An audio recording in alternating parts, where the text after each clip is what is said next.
Hello everyone, welcome to All Aboard. My name is Pratik Taldar. In this video, we are going to discuss about the Bond Central platform that SEBI has launched recently. Okay, before starting the discussion, you can have a look at the blockbuster success in the RBI Grade B examination 2024 with 20 plus selections coming from All Aboard. You can also start your journey with us. You can download our All Aboard application ताकि ये सारे lectures के PDFs आपको यहाँ पे available हो जाए and you can start practicing the previous year question as well on our website. Link is in the description. Let's start with bond central platform. So bond central platform क्या है? ये एक centralized database है. It's a centralized database portal for corporate bonds. पहले problem समझते हैं, उसके बाद ये सॉल्यूशन क्यों आया है वो समझते हैं. कॉर्पोरेट बॉन्ड्स क्या होते हैं? अगर मान लो रिलायंस इंडस्ट्रीज को, अडानी एंटरप्राइजेस को अगर कोई बॉन्ड इशू करना है तो वो एक कॉर्पोरेट बॉन्ड होता है, राइट? ये कॉर्पोरेट एंटिटीज हैं. अगर ये बॉन्ड इशू कर रही हैं तो इनको हम क्या बोलते हैं? कॉर्पोरेट बॉन्ड्स बोलते हैं. अब पहले भी बहुत सारे प्लेटफॉर्म थे पर बहुत स्कैटर्ड डेटा था. कोई सेंट्रलाइज डेटाबेस नहीं था जहां पे सारे कॉर्पोरेट बॉन्ड्स का डिटेल अवेलेबल हो जाएगा.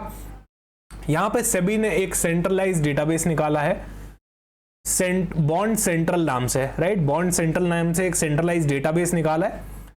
सो यहाँ पे सारे के सारे कॉर्पोरेट बॉन्ड्स आपको एक ही जगह लिस्ट हो जाएंगे. So definitely it will enhance transparency, provide a unified bond market database and definitely will increase the investor decision making capability.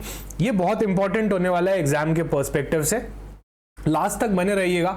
बहुत डिटेल डिस्कशन मैं यहाँ पे करने वाला हूँ रिलेटेड टू बॉन्ड्स, ये इस प्लेटफॉर्म के बारे में, बॉन्ड्स के बारे में, और काफी सारे एमसीक्यूज भी हम एंड में सॉल्व करेंगे. Okay, so approximately 10 to 15 MCQs भी हम इस वीडियो के अंदर सॉल्व करने वाले हैं, राइट? आप सभी को पता है बॉन्ड क्या होता है? एक फिक्स्ड इंटरेस्ट बियरिंग सिक्योरिटी होती है. मान लो मैंने एक कॉर्पोरेट एंटिटी ने अगर बॉन्ड इशू कर दिया, बॉन्ड से पैसा तो आ जाएगा. नाउ हर एनुअली मुझे क्या करना पड़ेगा? एक इंटरेस्ट पेमेंट चुकाना पड़ेगा. So it's a fixed interest bearing security. ये सबको पता है कि बॉन्ड क्या होता है. वो मेरे लिए एक लायबिलिटी है. अगर मैं इशूअर हूं तो मेरे लिए वो एक लायबिलिटी है. Why? Because every year I need to incur certain amount of interest. ये पोर्टल किसने बनाया है? बहुत इंपॉर्टेंट, ओबीपीपी एसोसिएशन ने बनाया है. Online bond platform provider association. बहुत इंपॉर्टेंट है आपके एग्जाम के लिए, डायरेक्टली ये क्वेश्चन आ सकता है. Online bond platform provider association, इस ऑर्गेनाइजेशन के बारे में भी हम जानेंगे, राइट? और बॉन्ड सेंट्रल की वेबसाइट पे जाके प्रैक्टिकली भी हम बहुत सारी चीजें यहाँ पे समझने वाले हैं, ठीक है? सो यहाँ पे ओबीपीपी एसोसिएशन जो कि online bond platform provider association, इन्होंने इन कोलैबोरेशन विथ एमआईआई यानी कि मार्केट इंफ्रास्ट्रक्चर इंस्टीट्यूशंस. अभी काफी लोगों को नहीं पता होगा कि मार्केट इंफ्रास्ट्रक्चर इंस्टीट्यूशंस क्या होते हैं. उसके ऊपर भी पहले बात कर लेते हैं, फिर वापस सेंट्रल बॉन्ड पे आऊंगा. मार्केट इंफ्रास्ट्रक्चर इंस्टीट्यूशन क्या होते हैं? ये एक एंटिटीज है जो प्रोवाइड करती है essential services for the smooth functioning of financial market in India.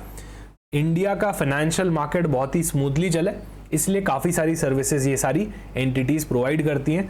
ये और कोई नहीं, बिल्कुल आपके स्टॉक एक्सचेंज हो गए, डिपॉजिटरीज हो गए, वही सब होते हैं. इनको रेगुलेट कौन करता है? तो सेबी करता है. ये क्या हेल्प करते हैं? ताकि एफिशिएंसी बनी रहे, ट्रांसपेरेंसी बनी रहे सिक्योरिटी की ट्रेडिंग में, क्लियरिंग में, सेटलमेंट में. तो सबसे पहला आता है आपका एमआईआई स्टॉक एक्सचेंज. आप जानते हैं इंडिया के अंदर एनएससी और बीएससी स्टॉक एक्सचेंज है, national stock exchange, Bombay stock exchange. ये क्या करते हैं? ट्रांजेक्शंस को फैसिलिटेट करवाते हैं, ये मीडिएटर्स बन जाते हैं, राइट? एज अ होल ये पूरे सिक्योरिटीज मार्केट को यहाँ पे फैसिलिटेट करवाते हैं, बायर को सेलर से कनेक्ट करवाते हैं. क्लियरिंग कॉर्पोरेशन, अभी एक बार ट्रेड हो गया तो बायर को तो पैसे देने और सेलर के यहाँ से शेयर्स हटेंगे और बायर के अकाउंट में क्रेडिट होंगे. तो ये पूरा सेटलमेंट हो रहा है कि नहीं हो रहा है, ये कौन देखते हैं? क्लियरिंग कॉर्पोरेशंस देखते हैं. These are the entities that ensure trade settlement and guarantees the payment delivery, right? India के अंदर Indian clearing corporation of India यानी कि ICCL और NSE क्लियरिंग लिमिटेड, ये हमारी क्लियरिंग कॉर्पोरेशंस भी हैं. फिर आती है डिपॉजिटरीज. अभी मेरा शेयर क्या मेरे ब्रोकर के अकाउंट में पड़ा है? मान लो मेरे ब्रोकर है जीरोदा या एंजल ब्रोकिंग, एंजल वन, तो क्या मेरा शेयर उनके पास पड़ा है? नहीं, मेरा शेयर पड़ा है डिपॉजिटरी में. डेफिनेटली ट्रांजैक्शन फैसिलिटेट किसी स्टॉक ब्रोकर ने करवाया है, पर इवेंचुअली मेरा शेयर जो है वो कहाँ चला जाता है, डिपॉजिटरी में चला जाता है, इलेक्ट्रॉनिक फॉर्म में चला जाता है। तो दो तरीके की डिपॉजिटरीज है हमारे यहाँ, NSDL, CDSL। NSDL मतलब national securities depository limited, CDSL मतलब सेंट्रल डिपॉजिटरी सर्विसेज लिमिटेड। तो यहाँ पे हमने समझ लिया MII क्या होता है। ये प्लेटफॉर्म किसने बनाया है, बॉन्ड सेंट्रल का, OBPP ने बनाया है। किसके साथ कोलैबोरेशन करके, MIIs के साथ। डेफिनेटली कोई भी एक्टिविटी करनी होती है तो MII की हेल्प लेनी पड़ती है, राइट। मार्केट इंफ्रास्ट्रक्चर इंस्टीट्यूशंस इनको बोलते हैं। क्या होते हैं हमने समझ लिए। वापस आते हैं बॉन्ड सेंट्रल पे। सबसे पहले बात करते हैं OBPP एसोसिएशन की, जिसने बॉन्ड सेंट्रल को बनाया है। So it's a non profit industry. ये एक नॉन प्रॉफिट इंडस्ट्री, एक नॉन प्रॉफिट ऑर्गेनाइजेशन कहां पे रजिस्टर्ड की जाती है कंपनीज एक्ट के अंदर, मुझे डेफिनेटली बताइएगा। सेक्शन नंबर क्या है, सेक्शन नंबर क्या है जहां पे नॉन प्रॉफिट ऑर्गेनाइजेशंस रजिस्टर की जाती है, जल्दी से मुझे कमेंट सेक्शन में जरूर बताइएगा, ठीक है। तो OBPP एक नॉन प्रॉफिट ऑर्गेनाइजेशन है representing the online bond platform providers in India. ये रजिस्टर्ड है securities exchange board of India में, सेबी के अंदर रजिस्टर्ड है, राइट। इनको कब फॉर्मली इंस्टेब्लिश किया था, तो मई 2024 के अंदर रिसेंटली ही इंस्टेब्लिश किया है, ताकि इंडियन बॉन्ड मार्केट जो है वो काफी प्रोफेशनल बने, ट्रांसपेरेंट रहे और एथिकल लाइंस पे चले। पहले बॉन्ड मार्केट के लिए, कॉर्पोरेट बॉन्ड मार्केट के लिए इतना बढ़िया कोई प्लेटफॉर्म नहीं था जो अभी आया है। बहुत सारे इश्यूज फेस करने थे कॉर्पोरेट बॉन्ड्स में। खैर आपको बताऊं तो रिटेल पार्टिसिपेशन बहुत कम था कॉर्पोरेट बॉन्ड मार्केट में, तो ये सब अल्टीमेटली उसी एम की वजह से हो रही है। आप भी सोच के देखो, क्या कभी आप लोगों ने बॉन्ड खरीदा, कोई कॉर्पोरेट बॉन्ड? क्या रिलायंस इंडस्ट्री का बॉन्ड है आपके पास, अडानी एंटरप्राइज का बॉन्ड है? नहीं है। शेयर्स जरूर हो सकते हैं, बॉन्ड नहीं है। रीजन बीइंग उतना अवेयरनेस नहीं है इंडियन मार्केट में रिटेलर्स को लेके बॉन्ड का। अच्छा, ये सारी जो इंफॉर्मेशन है मैंने बॉन्ड सेंट्रल की वेबसाइट से ही ली है। सो एम क्या है OBPP का? प्रमोट रिटेल पार्टिसिपेशन, रिटेलर्स भी आए, इंडस्ट्री स्टैंडर्ड्स बढ़िया बने, कोलैबोरेट किया जाए रेगुलेटर्स के साथ, बहुत सारे रूल्स एंड रेगुलेशंस लेके आए जाए, सपोर्ट एथिकल कंडक्ट, जो भी हो रहा है वो एथिकली हो, promote healthy competition, bond market के अंदर कंपनीज के बीच में हेल्दी कंपटीशन बना रहे, that is quite important, foster financial literacy, क्योंकि आप जानते हैं रिटेलर्स बॉन्ड्स के अंदर पार्टिसिपेट्स नहीं कर रहे हैं, यहाँ पे बड़े बड़े इंस्टीट्यूशंस ये आते हैं।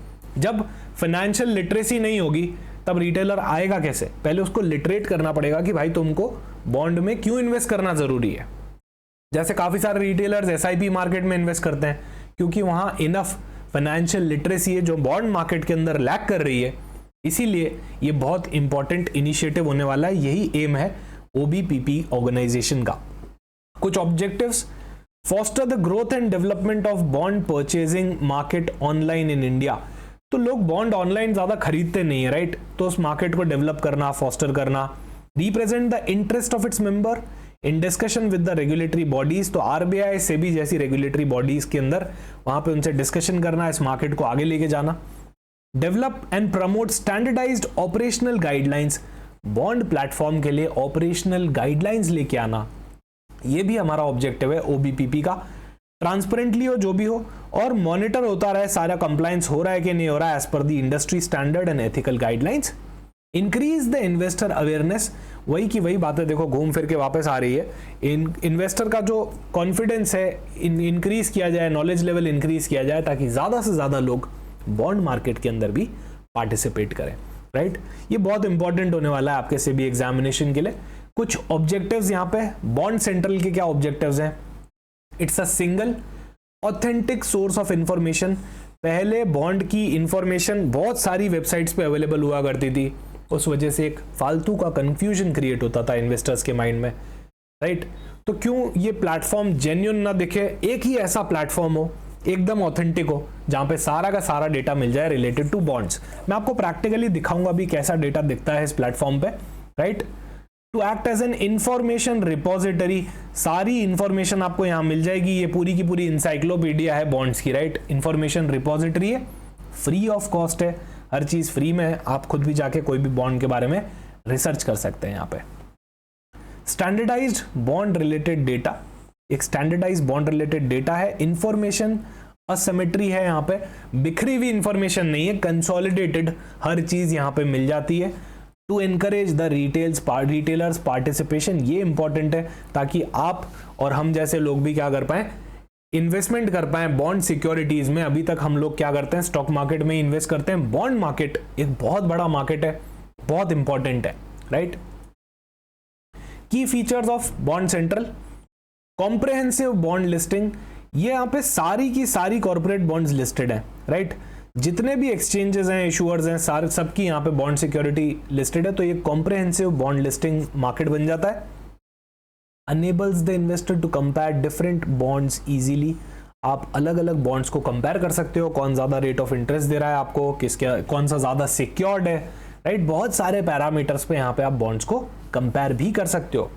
प्राइस कंपैरिजन, अभी एक बात बताना, बॉन्ड का कंपैरिजन किससे होगा, एफडी से होगा, ठीक है, गवर्नमेंट सिक्योरिटीज से होगा, या फिर other fixed interest bearing securities से होगा।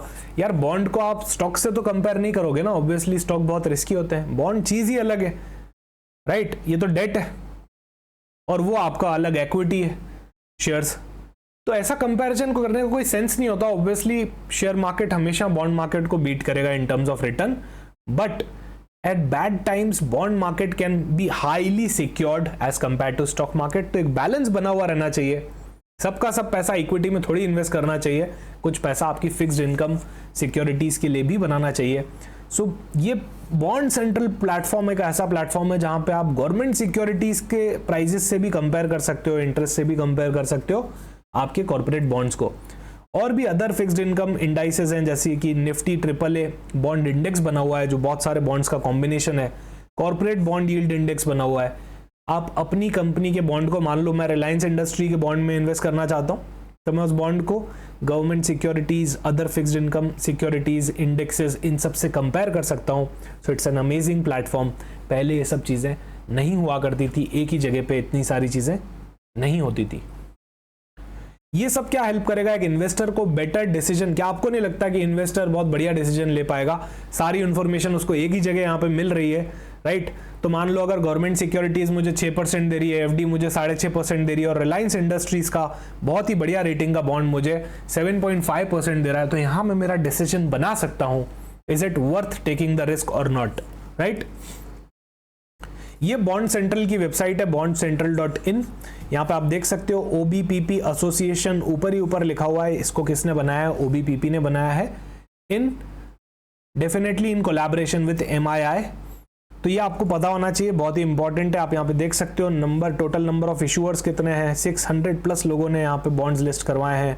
ISIN कोड कितने हैं, total value of outstanding bond यहाँ पे दे रखी है, दैट टू इन करोड़ दे रखी है, राइट।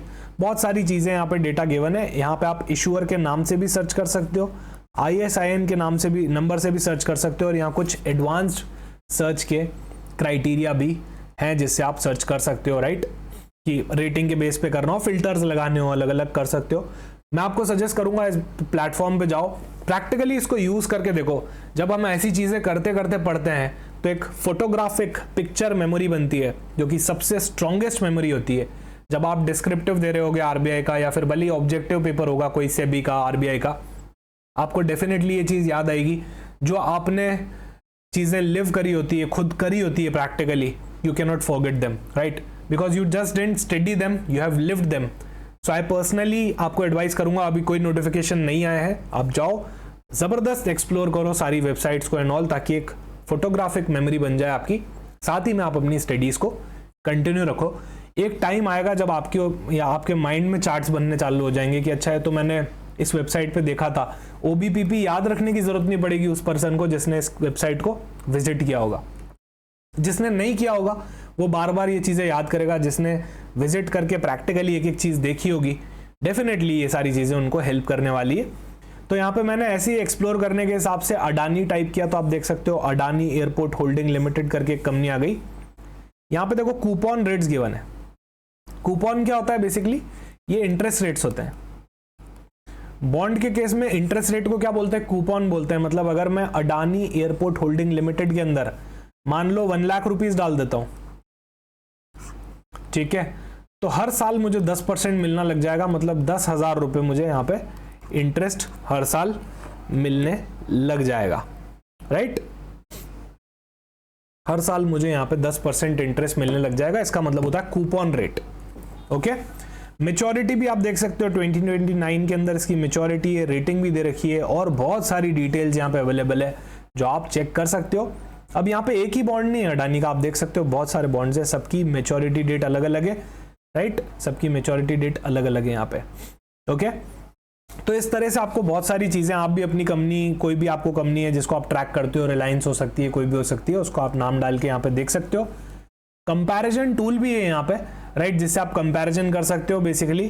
तो यहाँ पे देखो अडानी एयरपोर्ट होल्डिंग लिमिटेड को मैंने ओपन किया, तो यहाँ क्या क्या आ रहा है, 10% secured rated listed redeemable non convertible debenture. Non convertible मतलब एक तो पहली बात की है इक्विटी में कन्वर्ट नहीं होने वाला, ये हमेशा डिवेंचर ही रहेगा, डेट ही रहेगा, ठीक है। और ये रिडीमेबल है, मतलब इसको पे करना जरूरी है, ये परपेचुअल नहीं है। परपेचुअल क्या होते हैं, जिनको पे करना ही जरूरी नहीं होता। मान लो मैंने 1 लाख रुपए इस बॉन्ड में डाल दिए, तो कभी ना कभी मेच्योरिटी डेट पे मुझे वापस उसको दे देगा, 1 लाख रुपए मेरे रिटर्न कर देगा। परपेचुअल होता तो कभी रिटर्न ही नहीं करता, जिंदगी भर तक इंटरेस्ट देता रहता, राइट। अरे इसलिए तो इसकी मेच्योरिटी डेट भी गिवन है, देखो यहाँ पे मेच्योरिटी डेट भी है 2029 की, मेच्योरिटी डेट भी यहाँ पे गिवन है, राइट। परपेचुअल होता तो मेच्योरिटी डेट होती ही नहीं, ठीक है। परपेचुअल होता तो मेच्योरिटी डेट ही नहीं होती, क्योंकि ऐसे डेट तो रिडीम होते ही नहीं है, ये तो लाइफ टाइम के होते हैं। ये वाला रिडीमेबल है, इसलिए इसकी मेच्योरिटी डेट अवेलेबल है। देखो ऐसे कनेक्ट कर करके पढ़ना पड़ता है। अभी मैं एक पीपीटी खोल के बैठ जाऊं, उसके अंदर आपको थ्योरी के अंदर ये सब पढ़ाऊं, तो आपको खुद को मजा नहीं आएगा, मुझे खुद को मजा नहीं आएगा। इसलिए मैं बोलता हूं ज्यादा से ज्यादा एक्सप्लोर करो। जब तक नोटिफिकेशन नहीं आता तब तक आपका दबा के पढ़ने का और एक्सप्लोर करने का टाइम होता है। जब नोटिफिकेशन आ जाता है तो आपको फुल फ्लेज पढ़ाई पे लग जाना चाहिए। एक्सप्लोरेशन वाला पार्ट डेफिनेटली रहना चाहिए, पर वो फ्री टाइम में होना चाहिए, राइट। तो आप ज्यादा से ज्यादा चीजें एक्सप्लोर करो, that will be my suggestion. देखो इसकी रेटिंग करी हुई है यहाँ पे A+ है, और इसको कंपेयर किया गया हुआ है G6 से, यानी कि गवर्नमेंट सिक्योरिटीज से। तो आप यहाँ पे देख सकते हो 3 साल गवर्नमेंट सिक्योरिटी, 5 ईयर, 10 ईयर, सबसे इसका कंपैरिजन यहाँ पे किया हुआ है। कूपन रेट भी यहाँ पे गिवन है, देखो आप यहाँ पे कोई भी गवर्नमेंट सिक्योरिटी 7.5% से ऊपर नहीं जाती हुई दिख रही है मुझे। इसका कूपन रेट 10% का है, ऑब्वियसली इसके अंदर रिस्क भी ज्यादा है as compare to government security. Face value, इसको नॉमिनल वैल्यू भी बोलते हैं या इसको पार वैल्यू भी बोलते हैं, ये चीज याद रखना। कोई भी एग्जाम दे रहे हो ये वाली चीज याद रखना, बहुत इंपॉर्टेंट है। 1 लाख रुपए की इसकी फेस वैल्यू है, मतलब ये जो डिविडेंड है, कूपन रेट, ये आपको किस पे मिलने वाला है, इसकी फेस वैल्यू पे मिलने वाला है, ठीक है। रेटिंग किसने करी है, उस एजेंसी का नाम भी गिवन है। देखो फिक्स्ड इंटरेस्ट कूपन टाइप है, ऑब्वियसली डेट में हमेशा फिक्स्ड इंटरेस्ट ही होता है, राइट। इंटरेस्ट पेमेंट फ्रीक्वेंसी, अच्छा यहाँ वेरिएबल होता, मतलब ये किसी ना किसी बेंचमार्क से जुड़ा होता है। यहाँ पे कोई बेंचमार्क से नहीं जुड़ा है, यहाँ तो इसको हर साल अगर इसमें आप पैसा डाल दोगे तो आपको 10% हर साल मिल जाएगा, ठीक है। Interest payment frequency 1 in a year, एक बार मिलेगा, साल में एक बार इंटरेस्ट मिलेगा। कुछ बॉन्ड्स होते हैं हाफ ईयरली देते हैं, कुछ क्वार्टरली देते हैं, कुछ मंथली भी देते हैं, कुछ मैच्योरिटी पे भी देते हैं, सालाना देते ही नहीं है। ऐसे भी बॉन्ड्स होते हैं, उनको जीरो कूपन बॉन्ड बोलते हैं, आगे जाके बात करेंगे, ठीक है। अभी जहां है वहां की बात करते हैं, ओके। सो ये सारी डिटेल है जो हम यहाँ पे देख सकते हैं चार्ट फॉर्मेट के अंदर। ये बॉन्ड सेंट्रल की वेबसाइट से ही मैंने लिया है, अलग से कहीं नहीं लिया। ये चार्ट मैंने मनी कंट्रोल या उधर से नहीं लिया है, ये बॉन्ड सेंट्रल वेबसाइट पे ही इतना शानदार कंपैरिजन अवेलेबल है। की features of bond central, investor centric information. क्या आपको नहीं लगता, देखो एकदम सब कुछ इन्वेस्टर सेंट्रिक है, राइट। जो एक इन्वेस्टर को चाहिए होती है कि यार कितना % देगा, अच्छा कंपेयर करके बताओ एफडी से, गवर्नमेंट सिक्योरिटीज से, राइट। अच्छा रेटिंग करी है, किसने करी है, फेस वैल्यू क्या है, मेरा पैसा मुझे कब मिलेगा, इंटरेस्ट की फ्रीक्वेंसी क्या है, ये सारी इन्वेस्टर सेंट्रिक इंफॉर्मेशन है। डिटेल्ड रिस्क असेसमेंट है यहाँ पे, कॉर्पोरेट बॉन्ड डॉक्यूमेंट्स हो गया, फाइनेंशियल डिस्क्लोजर हो गया, क्रेडिट रेटिंग हो गई, ये भी मैं आपको दिखाऊंगा। सब कुछ इन्वेस्टर सेंट्रिक है। तो ये अनेबल करता है कि इन्वेस्टर को, ताकि वो इवैल्यूएट कर पाए कि इसमें कितना रिस्क है, और अपॉर्चुनिटी अगर अच्छी है तो वो उसको ग्रैब कर पाए, ठीक है। ट्रांसपेरेंसी, क्या आपको नहीं लगता इतना जबरदस्त ट्रांसपेरेंसी वाला ये बॉन्ड सेंट्रल प्लेटफॉर्म एक अकेला प्लेटफॉर्म है जहां पे इतनी क्लासिफाइड और इतनी ट्रांसपेरेंट इंफॉर्मेशन बॉन्ड के रिलेवेंट रिलेशन में सारी की सारी अवेलेबल है। राइट। इससे ट्रस्ट बनता है कॉर्पोरेट बॉन्ड मार्केट में। देखो ट्रस्ट बनाना बहुत इंपॉर्टेंट है, तभी लोग आएंगे आपके पास। रिटेलर्स हमेशा पैनिक करते हैं, राइट। पहले रिटेलर स्टॉक मार्केट से नफरत करते थे, फिर एसआईपी के नाम पे एक प्रोडक्ट उनके पास आने लगा जिसके अंदर वो कंफर्टेबल हुए। तो अभी आप देख सकते हो एसआईपी के कितने जबरदस्त इनफ्लोज आ रहे हैं इंडिया के अंदर, राइट। इसीलिए बॉन्ड मार्केट में ट्रस्ट बनाना बहुत जरूरी है। ट्रस्ट के बिना रिटेलर्स को आप नहीं ला सकते, इतना सबको समझ में आता है, राइट। अच्छा देखो यहाँ पे इन्वेस्टर सेंट्रिक के अंदर रिस्क असेसमेंट हो गया, क्रेडिट रेटिंग हो गया। तो ये कहाँ पे, देखो यहाँ पे एचडीएफसी बैंक का भी एक बॉन्ड है, 8.45% इसका कूपन रेट है, आप देख सकते हो। फेस वैल्यू गिवन है। इसकी रेटिंग करी है केयर रेटिंग लिमिटेड ने। आप जानते हो ये क्रेडिट रेटिंग एजेंसी है, AAA रेटिंग इनको दी है क्रेडिट रेटिंग एजेंसी में। ऑब्वियसली एचडीएफसी बैंक का नाम काफी बड़ा है, आप सभी लोग जानते हो। क्लियरली गिवन है अनसिक्योर्ड है, right. So unsecured redeemable long term non convertible bond. पहली बात तो सिक्योर्ड नहीं है, अनसिक्योर्ड है। अगर एचडीएफसी बैंक को कभी कोई प्रॉब्लम होता है तो जो भी इस बॉन्ड को खरीदेगा उसको भी थोड़ा प्रॉब्लम हो सकता है। इसका मतलब होता है अनसिक्योर्ड, मतलब इसके पीछे कोई असेट की बैकिंग नहीं है, ठीक है। मान लो किसी असेट की बैकिंग होती, प्लांट एंड मशीनरी की बैकिंग होती, लैंड एंड बिल्डिंग की बैकिंग होती, तो अगर कंपनी डूबती तो क्या करते हैं बॉन्ड होल्डर, उस असेट को एक्वायर करके सेल कर देते और अपना प्रोसीड्स रिकवर कर लेते। ये अनसिक्योर्ड है, ठीक है।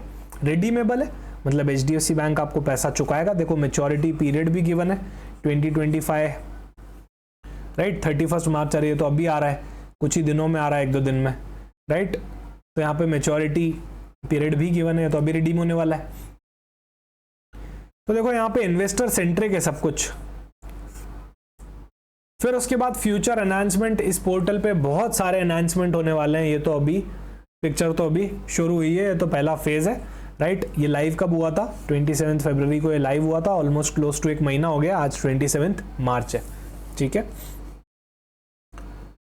ये इनिशिएटिव इंपॉर्टेंट क्यों है मैंने आपको ऑलरेडी बता दिया, क्रिस्प में एक बार डिस्कस कर लेते हैं। रिटेल पार्टिसिपेशन को बढ़ाने के लिए कॉर्पोरेट बॉन्ड मार्केट में रिटेल पार्टिसिपेशन नेग्लिजिबल है।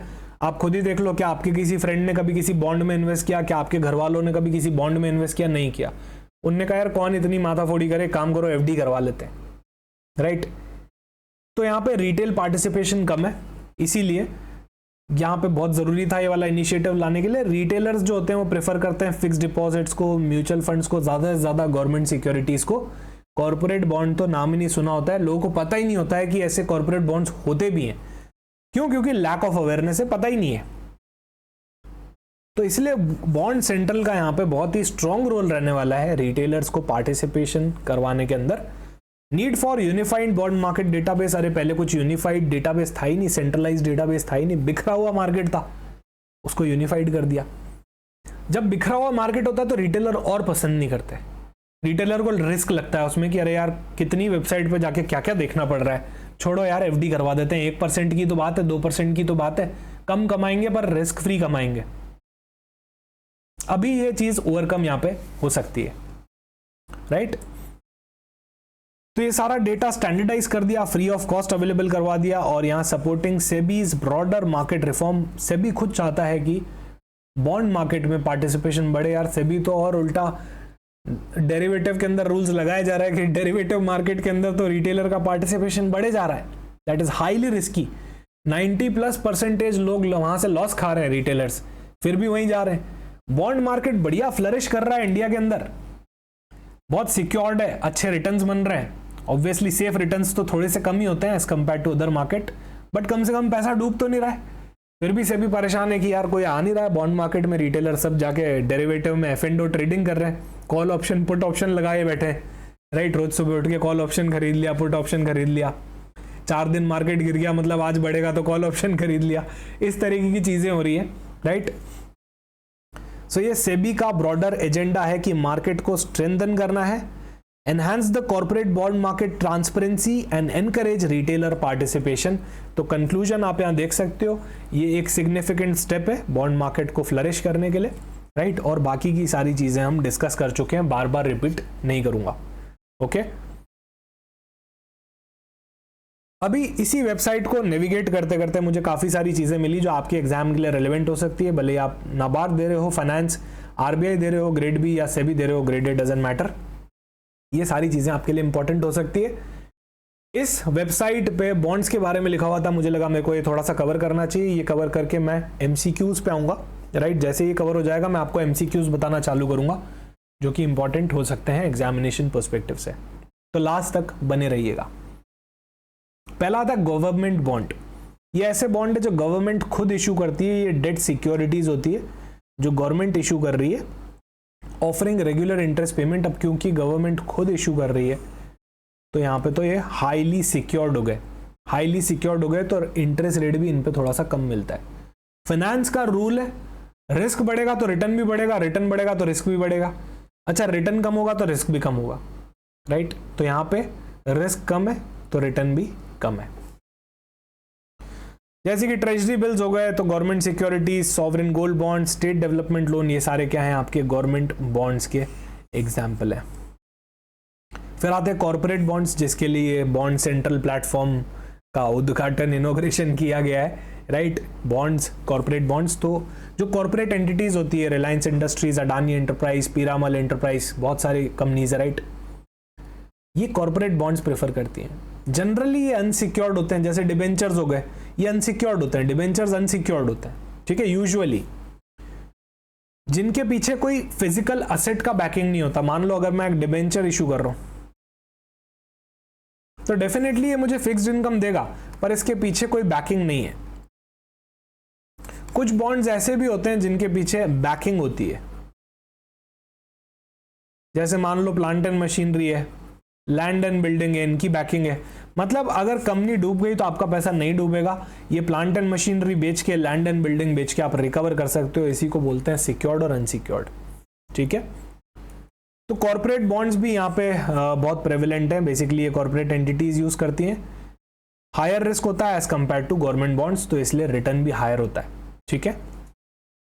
इन्फ्लेशन इंडेक्स्ड बॉन्ड, यार इन्फ्लेशन ही बीट नहीं हो रहा है, तो ये ऐसे बॉन्ड है जिनके अंदर आपका इन्फ्लेशन बीट हो जाएगा। तो यहाँ पे ऑर्गेनाइजेशन और गवर्नमेंट काफी सारे सीपीआई लिंक्ड, सीपीआई क्या होता है, कंज्यूमर प्राइस इंडेक्स, ये एक इन्फ्लेशन का मेजर है कंज्यूमर लेवल पे। तो कम से कम आपको इन्फ्लेशन के बराबर तो इंडेक्सेशन यहाँ पे मिलना ही है, उतना तो बेनिफिट आपको मिलना ही है। तो आपका पैसा इन्फ्लेशन से हिट नहीं करेगा, बच जाएगा, क्योंकि ये बॉन्ड आपको इन्फ्लेशन से मैच करवा के देगा रिटर्न। मसाला बॉन्ड्स, समझना बात को। मैं इंडिया में बिजनेस कर रहा हूं,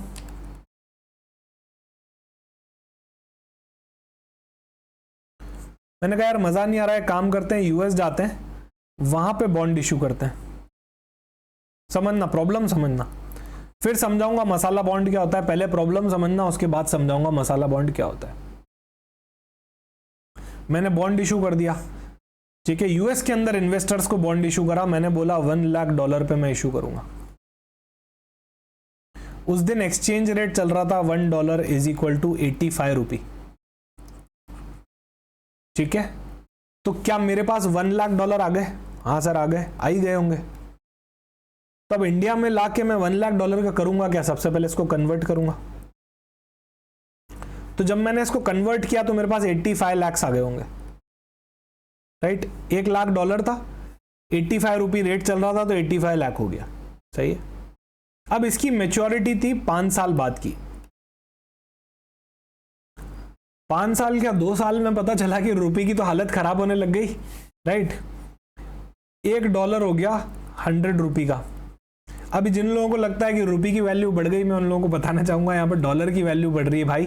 पहले $1 85 रुपये का सामान खरीद लेता था इंडियन मार्केट में, अब वो 100 रुपये का सामान खरीदने लग गया है।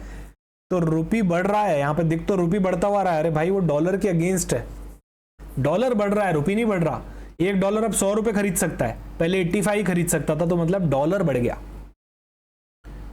लिया है तो चुकाना पड़ेगा, $1 लाख लिए हैं तो $1 लाख चुकाने पड़ेंगे। तो मैंने कहा ठीक है चुका देंगे। 5 साल बाद जब वो 100 रुपये का हो गया तो मैंने कहा यार अब तो डॉलर खरीदने पड़ेंगे, चलो डॉलर खरीदते हैं, $1 लाख खरीदने। अब $1 लाख अगर मुझे खरीदने हैं तो पहले वो 85 पे आते थे, अब वो 100 रुपये पे आते हैं, 1 करोड़ रुपये लगाने पड़ गए। पहले 85 लाख रेज किए, 1 करोड़ रुपये चुकाने पड़ गए। अरे इंटरेस्ट तो दिया ही दिया, 1 करोड़ रुपए और वापस देना पड़ रहा है, मतलब 15 लाख रुपए तो यहीं पे ही मजा आ गया। 15 लाख रुपए से तो मैं वैसे ही चला गया।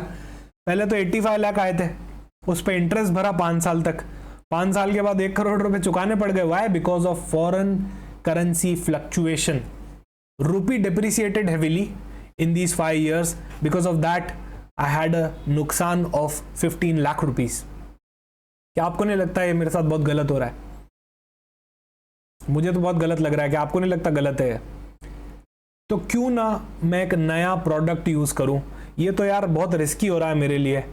अब किसी के लिए तो रिस्की होगा ना, तो यूएस वालों के ऊपर रिस्क डालते हैं। मैं खुद रिस्क लेने के अभी कैपेबल नहीं हूं यहाँ पे, राइट, इतना बड़ा। तो मैंने मसाला बॉन्ड्स इशू किए। Masala bonds are rupee denominated bonds. अरे ये 85 लाख ही है, बाढ़ में गया $1 लाख। 85 लाख पे इशू करूंगा, रूपी डिनोमिनेटेड इशू करूंगा। मेरे को फॉरेन एक्सपोजर चाहिए ही नहीं, मैं डॉलर में बात ही नहीं करना चाहता। मैं तो बात करना चाहता हूँ 85 लाख में, राइट। जब मैंने इशू किया था तब बिडेन साहब थे, तो 85 पे चल रहा था। फिर ट्रंप आ गया तो डॉलर स्ट्रांग हो गया, 100 रुपए पे हो गया, तो फालतू का नुकसान हो गया ना 15 लाख का। मैंने बोला यार मेरे को उस रास्ते जाना ही नहीं है, I don't want to walk that path again. मैं तो इसको 85 लाख पे इशू करना चाहता हूं, मेरे को इसको $1 लाख पे इशू करना ही नहीं है। इसका डिनोमिनेशन ही 85 लाख रखो। So these are the bonds that are rupee denominated, issued outside India. मैंने कहा तुम यूएसए वालों, तुमको लेना है लो, रूपी डिनोमिनेटेड ही दूंगा मैं तो। मेरे को बॉन्ड में ट्रांजेक्शन, मेरे को डॉलर में ट्रांजेक्शन नहीं करना। Now this has allowed the Indian entities like me to raise funds from foreign investors without the currency risk. मैंने कहा तुम जानो तुम्हारा करेंसी रिस्क। 85 लाख लिए, 85 लाख ही चुकाऊंगा, right. So the first thing is these are rupee denominated bonds. मुझे तो प्रोटेक्शन मिल गया, तुम्हारा पता नहीं, यूएस इन्वेस्टर्स का पता नहीं, मुझे तो प्रोटेक्शन मिल गया। मैंने 85 लाख लिए, मैं 85 लाख ही चुकाऊंगा। अब आने वाले टाइम में हो सकता है जब तुम डॉलर में कन्वर्ट करो तो तुमको पता चले यार 85 लाख तो 80 लाख ही रह गए, 70 लाख ही रह गए। वो तुम्हारा प्रॉब्लम है, मेरा प्रॉब्लम नहीं है। इसको मसाला बॉन्ड्स बोलते हैं, ठीक है, इसको मसाला बॉन्ड्स बोलते हैं। यहाँ से मेरा फॉरेन इन्वेस्टर्स से पार्टिसिपेशन भी बढ़ता है, इंटरनेशनल अपील बढ़ती है, राइट, नेशनल अपील भी बढ़ती है। मैं बाहर जाके बॉन्ड इशू करूंगा तो इंडिया के अंदर न्यूज़ फैल जाएगी, अरे प्रतीक सर ने यूएस से पैसा उठा रहे हैं, राइट। अब प्रतीक सर को ही पता है क्या कर रहे हैं, पर एक बार तो न्यूज़ फैल जाती है। तो यहाँ पे नेशनल अपील, इंटरनेशनल अपील, सब कुछ अच्छी खासी मिलती है कंपनी को। बेसिकली एक इमेज इनहांसर का काम करता है, रेपुटेशनल इनहांसर का काम करता है। मजाक की बातें अलग है, ये सारा सीरियस है, ठीक है। रूपी में डिनोमिनेट होने की वजह से यहाँ पे मेरा फॉरेन एक्सपोजर खत्म हो गया। यही होते हैं मसाला बॉन्ड। फिर आते हैं फिक्स्ड मैच्योरिटी प्लान। तो इनका नाम से ही समझ में आ रहा है, देखो यार फिक्स्ड मैच्योरिटी पे हो जाते हैं, रिडीम हो जाते हैं, right. So they have a fixed maturity period typically ranging from few months to few years. ये भी डेट इंस्ट्रूमेंट होते हैं, राइट, और लो रिस्क इंस्ट्रूमेंट्स होते हैं। Then we have perpetual bonds, 81 bonds, नाम सुना है ना सबने, आरबीआई वालों ने तो सुना ही होगा। परपेचुअल बॉन्ड चलता ही जाएगा, राइट, मतलब इसकी कोई मैच्योरिटी पीरियड नहीं होती, तो मैच्योरिटी डेट इसके अंदर आपको नहीं देखने को मिलेगी। ऐसे बॉन्ड्स जिनका रिडेम्पशन नहीं होने वाला, मैंने एक ऐसी कंपनी में लगाया, उनके परपेचुअल बॉन्ड में लगाया, अब वो पैसा ही लग गया, जिंदगी भर के लिए मुझे इंटरेस्ट मिलता रहेगा। That is a perpetual bond which is having no redemption, right. So debt instruments with no fixed maturity date, यहाँ पे कोई मैच्योरिटी डेट नहीं होती, रेगुलर पैसा आता रहेगा। कॉलेबल ऑप्शन हो सकता है, कॉलेबल ऑप्शन मतलब इशूअर के पास, मान लो मैंने रिलायंस का परपेचुअल बॉन्ड खरीदा, रिलायंस के पास कॉलेबल ऑप्शन है कि मैं चाहूं तो कॉल कर सकता हूं। रिलायंस बोल रहा है मैं चाहूं तो वापस बुला सकता हूं। रिलायंस चाहे तो बोलेगा ये पकड़ भाई प्रतीक 1 लाख रुपए, बॉन्ड वापस दे, मुझे मेरा बॉन्ड वापस दे दो, I am calling it, right, that is callable bond. Issuer के पास यानी कि रिलायंस इंडस्ट्रीज के पास पावर है कि वो इशूअर जो है वो कॉल कर सकता है वापस कि यार दे दो, वापस दे दो, ठीक है, वो रिडीम कर सकता है। ऐसा कॉलेबल ऑप्शन हो सकता है, जरूरी नहीं है कि हो। नाम से परपेचुअल है, मतलब हमेशा इंटरेस्ट रिलायंस इंडस्ट्रीज को देना है। थोड़ा सा ज्यादा रिस्क है, कल किसने देखा, राइट, कब तक तो पता नहीं है, तो परपेचुअल है, तो कल का भी कल है, राइट, तो डेफिनेटली थोड़ा रिस्क है यहाँ पे। आएगा ही। फिर फ्लोटिंग रेट इंटरेस्ट बॉन्ड, नाम से ही समझ में आ रहा है ये फिक्स्ड रेट नहीं है, इसका इंटरेस्ट रेट जो है वो किसी बेंचमार्क से लिंक्ड है, जैसे कि माइबॉर से हो सकता है, मुंबई इंटरबैंक ऑफर रेट, वहां से जोड़ दिया। आप वो माइबॉर चेंज हो रही है तो आपके बॉन्ड का इंटरेस्ट रेट भी चेंज होगा, बेसिकली आपका इंटरेस्ट रेट फ्लक्चुएट करेगा। खत्म हो गई बात, ठीक है। जीरो कूपन बॉन्ड कुछ टाइम पहले भी शायद आई थिंक हमने एक वीडियो के अंदर डिस्कस किया था, फिर से शॉर्ट में बताना चाहूंगा। जीरो कूपन, कूपन ही नहीं है, इंटरेस्ट ही नहीं देंगे। अरे इंटरेस्ट नहीं देंगे तो कौन खरीदेगा? देखो समझना बात को, इशू जब हुआ, इशूड एट ए डिस्काउंट, यार 80,000 पे खरीद लो प्रतीक सर, जब रिडीम करूंगा, रिलायंस इंडस्ट्री ने बोला जब आप पैसा लेने आओगे तो 1 लाख रुपए दे दूंगा, आप अभी खरीद 80 पे लो। So it is issued at a discount but redeemed at par और फेस वैल्यू। इसको पार भी बोल सकते हो, पार, ठीक है, फार नहीं, पार। फेस वैल्यू भी बोल सकते हो और नॉमिनल वैल्यू भी बोल सकते हो। So they are issued at a discount, they are redeemed at par value, face value और नॉमिनल वैल्यू। यार 20,000 रुपए और क्या, इंटरेस्ट ही तो है। 80,000 का खरीदा 1 लाख मिलेगा तो इंटरेस्ट ही है ना। ये जीरो कूपन बॉन्ड है, इसलिए इसका कूपन नहीं होता। 10% डिबेंचर, 10% बॉन्ड, यहां कोई परसेंट नहीं होता क्योंकि परसेंट है ही नहीं, ये तो जीरो कूपन है, राइट। इंटरेस्ट ना होके भी इंटरेस्ट है, ठीक है। डाइवर्सिफिकेशन इंपॉर्टेंट होता है, इसलिए बॉन्ड्स के अंदर क्यों इन्वेस्ट करना चाहिए। डिफरेंट रिस्क प्रोफाइल होता है सबका। अभी एक 70 साल के इंसान को बोलूंगा कि सर आप एक काम करो, ये वाला स्मॉल कैप म्यूचुअल फंड खरीद लो, बहुत बढ़िया है, अगले 20 साल के अंदर ये आपको कहां पहुंचा देगा। अरे उनका ऑलरेडी पहुंचने का टाइम आ गया है, उनको आप और कहां पहुंचा रहे हो। उनको बॉन्ड में इन्वेस्ट करना पड़ेगा, उनको इक्विटी नहीं चाहिए, राइट, या चाहिए तो भी कम चाहिए, उनका 20 साल का विजन ही नहीं है। तो जिनका डिफरेंट रिस्क प्रोफाइल है वो रिस्क नहीं लेना चाहते। ये 70 के हो चुके हैं, अब क्या रिस्क लेनी है, राइट। अब तो मस्ती से जियो वाली बात है। तो हर का डिफरेंट रिस्क प्रोफाइल होता है। आपकी और मेरी बात करो, हमारा रिस्क प्रोफाइल अच्छा है, हम चाहते हैं हम रिस्क लें, तो हम इक्विटीज के अंदर ज्यादा जाएंगे, बॉन्ड के अंदर कम जाएंगे। इनकम जनरेशन, कुछ लोग चाहते हैं यार हम तो हर साल पैसा आता रहे, हम बैठे हैं और हर साल पैसा आता रहे, उनको बॉन्ड में जाना चाहिए। Lower correlation with equity, bond का रिलेशन इक्विटी से कम होता है। कैपिटल प्रिजर्वेशन करनी है तो बॉन्ड में जाना पड़ेगा। फिक्स्ड इनकम में डाइवर्सिफिकेशन करनी है तो बॉन्ड में जाना पड़ेगा। मार्केट फ्लक्चुएशन से डर लगता है, नहीं समझ में आता, ऐसे ऐसे ऊपर नीचे होता है तो आपका ब्लड प्रेशर ऊपर नीचे होने लग जाता है। तो आप लोगों के लिए यहाँ पे बॉन्ड मार्केट है, ठीक है। तो मजाक की बात अलग, ये सारे रियल फीचर्स हैं बॉन्ड मार्केट के। अब फटाफट से एमसीक्यू प्रैक्टिस करते हैं, आगे चलते हैं, एमसीक्यू फटाफट से प्रैक्टिस करते हैं। पहला एमसीक्यू जितना बड़ा दिख रहा है उतना सिंपल है। ऐसे एमसीक्यू आते हैं टाइम वेस्ट करने के लिए आपका, ठीक है। मैं नहीं कर रहा हूं टाइम वेस्ट आप लोगों का, पर एग्जाम में ऐसे पूछे जाते हैं क्योंकि वहां टाइम बहुत आपका क्रूशल होता है, कुछ सेकंड्स के अंदर ही आपको आंसर करना पड़ता है और ये टाइम वेस्ट करने के लिए क्वेश्चंस होते हैं। मैं बिल्कुल आपका टाइम वेस्ट नहीं करूंगा। SEBI has launched a centralized database platform aiming at improving transparency and accessibility in corporate bond market. जब इतने से ही समझ में आ जाए, आगे की लाइन है, बहुत फटाफट रीड किया करो और आंसर कर दिया करो, ठीक है। डोंट वेस्ट योर टाइम, हमको और भी बहुत सारे क्वेश्चंस करने हैं। इतने में ही मुझे तो समझ में आ गया कौन से प्लेटफॉर्म की बात कर रहे हैं। फटाफट से आप आंसर पढ़ो या एमसीक्यूज पढ़ो, आपके ऑप्शंस पढ़ो और मुझे कमेंट सेक्शन में जल्दी से बताओ किसके बारे में इतनी देर से हम डिस्कशन कर रहे हैं। क्या यहाँ पे करेक्ट आंसर है?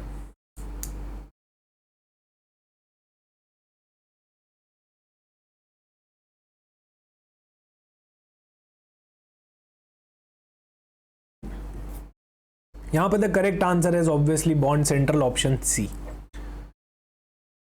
Next is what is the primary objective of SEBI's newly launched bond central portal. इसका प्राइमरी ऑब्जेक्टिव क्या है? जल्दी से ऑप्शन पढ़ के मुझे कमेंट सेक्शन में बता दो।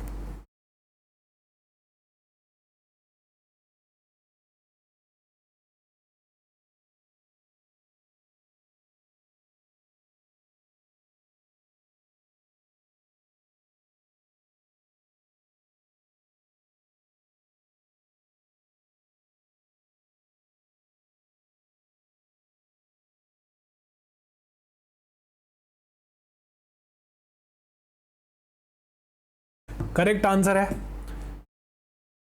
Option B, to create single authentic source of information on corporate bonds. Which of the following entity is developed by the Bond Central platform? Which entity developed the Bond Central platform in the collaboration with MII? कौन सी entity ने Bond Central platform को बनाया? बहुत ही important question है. Do let me know in the comment section कौन सी वो entity है जिसने इस वाले platform को यहाँ पे create किया है.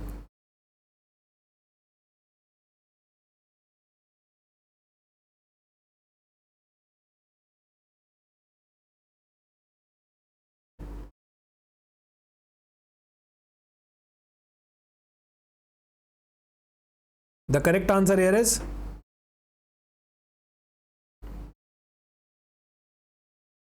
option B, online bond platform provider association. हमने इसकी वेबसाइट को भी बहुत डिटेल में देख लिया है. आई होप ये अब आपको क्लियर हो गया होगा. Which of the following feature is not a part of bond central platform? कौन सा फीचर इसका एक पार्ट नहीं होता है? Option A, comprehensive bond listing. ये तो होता है यार. Price comparison with government security. अरे हमने करके देखा है, ऐसे कैसे नहीं होता है. Option B.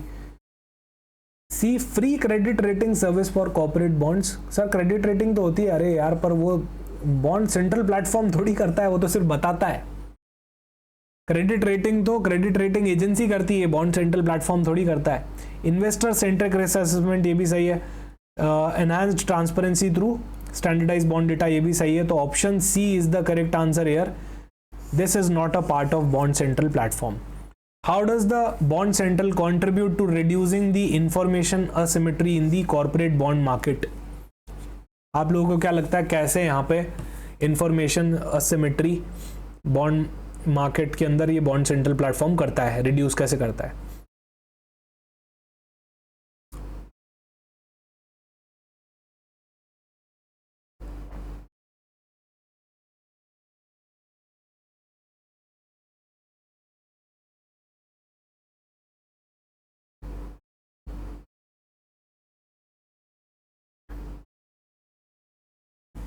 The correct answer here is option C, by offering standardized, accessible and free bond related data. Which of the following comparison is facilitated by the Bond Central? कैसा comparison यहाँ facilitate होता है? Corporate bond market, fixed deposit, corporate bond market, government securities and other fixed income indices. यहीं से समझ में आ गया. Option B correct है. म्यूचुअल फंड से इसका कंपैरिजन करना कोई बेवकूफ़ी की बात है. इक्विटी नहीं, आरबीआई बेंचमार्क, कोई सेंस नहीं है. राइट, आप सबको पता है ऑप्शन क्या इसका करेक्ट है. What is the major problem in the Indian bond market does bond central address? कौन सा प्रॉब्लम यहाँ पे एड्रेस करता है? Lack of regulatory framework. यार रेगुलेटरी फ्रेमवर्क तो है. लो रिटेल पार्टिसिपेशन, बात खत्म हो गई, यही हमको पता चल गया क्या करेक्ट है. हाई वोलेटिलिटी, ऐसा कुछ भी नहीं है. लैक ऑफ फॉरेन इन्वेस्टमेंट, कोई लैक नहीं है फॉरेन इन्वेस्टमेंट. दबा क्या आता है? एक्सेसिव गवर्नमेंट इंटरवेंशन, ऐसा कुछ भी नहीं है. जो जितना रिक्वायरमेंट है उतना ही गवर्नमेंट यहाँ पे इंटरवीन करती है. A retailer investor wants to compare the yield of corporate bond with government securities. कौन सा टूल वो यूज करेगा? इस साइट पे जाके comparative bond listing, investor centric comparison, assessment, फालतू में घुमा रखा है. Price comparison tool is the correct answer. यहां से वो कंपेयर कर सकता है प्राइसेस को, रेट ऑफ इंटरेस्ट को. Which of the following statement correctly describes the role of market infrastructure institutions in the bond central? आप सभी जानते हैं. डिपॉजिटरीज हो गई, स्टॉक एक्सचेंज हो गए, क्लियरिंग कॉर्पोरेशन हो गई, ये हमारे MII का पार्ट बन जाते हैं. क्या इसका करेक्ट आंसर होना चाहिए? जल्दी से मुझे कमेंट सेक्शन में बता दो. MII का क्या रोल यहां पे रहता है?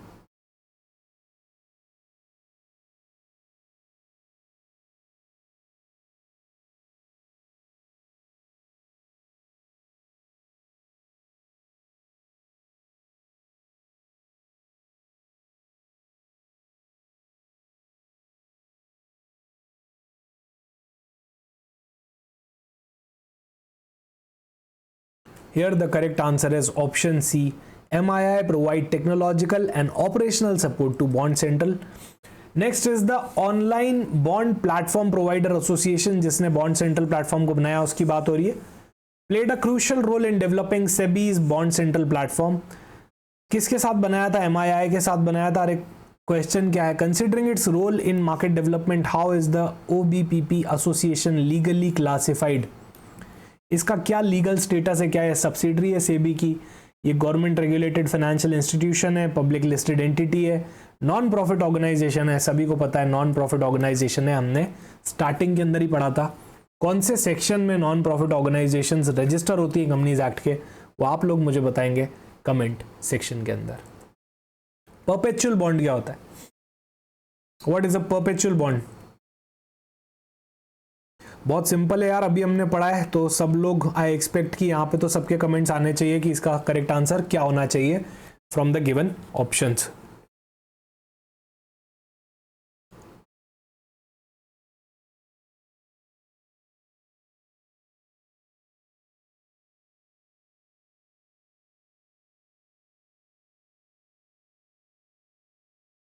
बहुत ही straight question, a bond with no maturity date that pays periodic interest indefinitely, option A यहाँ पे करेक्ट है। लास्ट क्वेश्चन आज का, उसके बाद फिर मिलेंगे किसी और वीडियो के अंदर। जल्दी से इसका आंसर कमेंट सेक्शन में दे दो, और इस क्वेश्चन का आंसर मैं नहीं बता रहा, आप लोग मुझे बताओगे कमेंट सेक्शन में। अगर मुझे लगा आप गलत रिप्लाई कर रहे हो तो फिर मैं डेफिनेटली वहां पे आपको आंसर, करेक्ट आंसर प्रोवाइड करवा दूंगा। मुझे नहीं लगता आप लोग गलत प्रोवाइड करवाने वाले हो इसका आंसर, क्योंकि हमने बहुत ही डिटेल में इसको 2-3 बार यूट्यूब वीडियोस के अंदर डिस्कस किया है। अब तक तो ये सबको क्लियर हो गया होगा। A bond that is issued at a discount and does not pay any kind of periodic interest, instead ये क्या करता है, मुझे मेच्योरिटी पे face value, par value, nominal value, कुछ भी बोल लो एक ही बात है, वो दे देता है। ऐसे बॉन्ड को क्या बोलता है? Convertible bond, zero coupon bond, inflation index bond, step up bond, या फिर डीप डिस्काउंट बॉन्ड्स? क्या लगता है आप लोगों को? फटाफट से कमेंट सेक्शन में मुझे जरूर बताइएगा। आज के लिए इतना ही। वीडियो कैसा लगा बताना मुझे, कोई इंप्रूवमेंट चाहिए हो वो भी बताना, और कोई टॉपिक कवर करना हो वो भी आप डेफिनेटली सजेस्ट कर सकते हो। मिलते हैं किसी और वीडियो में। Bye bye, take care.